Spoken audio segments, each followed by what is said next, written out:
Hello, Mikhail and Kevin. This is God Jesus36 Any here. This is a video response to how can you make long distance relationships work. Well, I'm in a long distance relationship. Obviously, that's why I responded, and I'm in the restroom, so we could call this a bathroom response.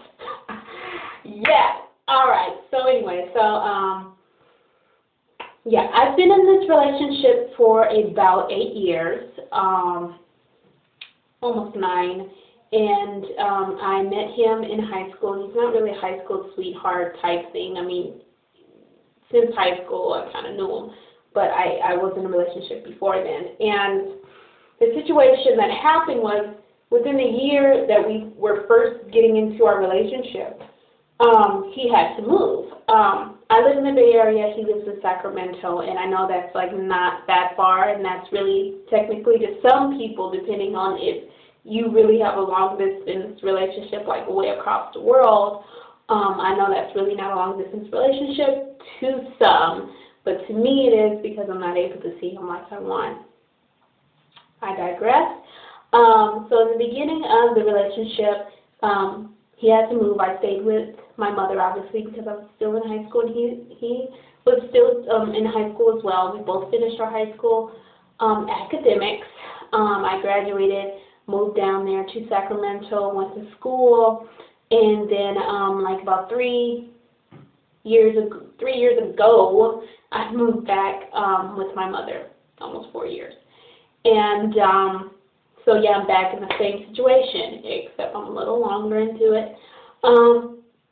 How we survive it, honestly, is our relationship with each other, us being, together for so long, and knowing basically, not really, well, everything about each other, but also you learn new things every day, even about yourself.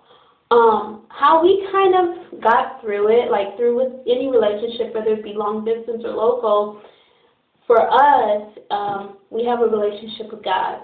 And I don't want to get all deep into it, but I think that if you have a spiritual connection, whatever religion it is that you are, at least make sure that your spirit is high, at least make sure that both of you guys are in the right place spiritually or emotionally, however. Number 2, know yourself. Know who you are. Know what makes you tick.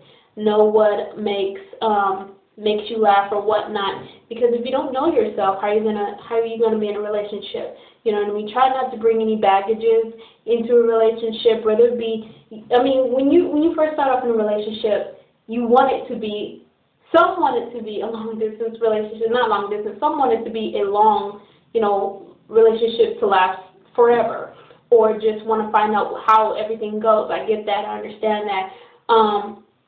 For some, it depends on the situation. If you're older, this is the last straw, I want to go ahead and make this work type of thing, but you still want to get to know the person, regardless of how your relationship may go.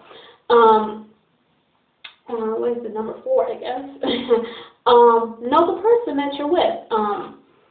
Try to date, when you first get in a relationship, my mom and my grandma called it courting. When you first get in a relationship, courting is dating. So date that person. You don't necessarily have to be with them. Date them, get to know them. Find out what they like, what they don't like.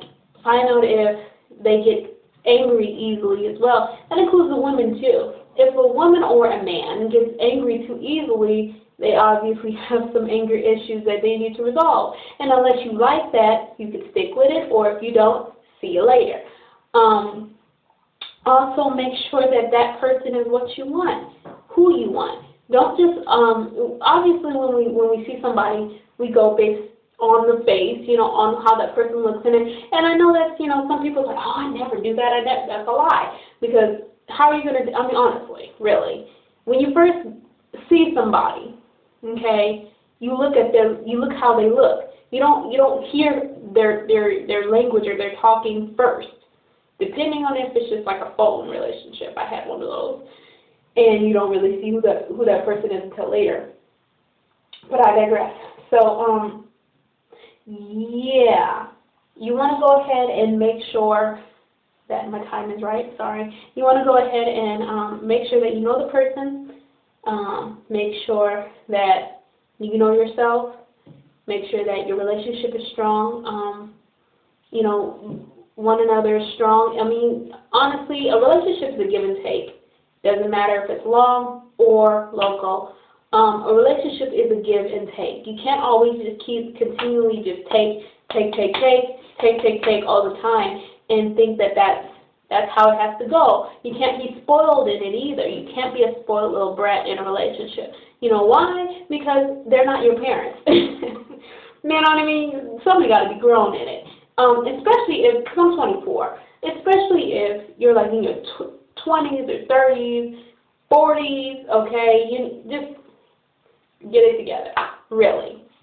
Okay, including myself. I gotta look at myself sometimes, get it together. Because there could be times where you could be spoiled with that person, seeing that person all the time, and then if that person has something to do, like if that person is a musician, or if they somehow have some type of job where they have to go cross country and everything, you can't get spoiled with them all the time, spending every single waking moment with them, because when they leave, you're gonna get, oh, I miss you. You're going to be like that anyway, but I mean, it's going to be even worse because you're spoiled. You don't know how to just let them go like, okay, look, babe, I know you're with me. I know you got to do what you got to do. Your career is your career. You come back with me. Okay? So, yeah. So, faith is the number one thing for us. And, you know, we have to keep that number one. Yeah, we're trying. So anyway, thank you guys so much for looking. I made 2 video responses, and they ran like super long, so I'm just going to cut it short and whatever. So anyway, this is my video response to how can a person make a long-distance relationship work, and this is just it for us. I wish he was here so he can speak too, but obviously he's not because he's not down here with me. But anyway, thank you guys. I love your show. It's so funny. Really, really it is. You guys talk, you know, the real stuff, and that's what we need, you know, a lot of times. We don't want all that funny duddy stuff, that fake stuff, and everything. Just be who you are. So, thank you guys. Bye.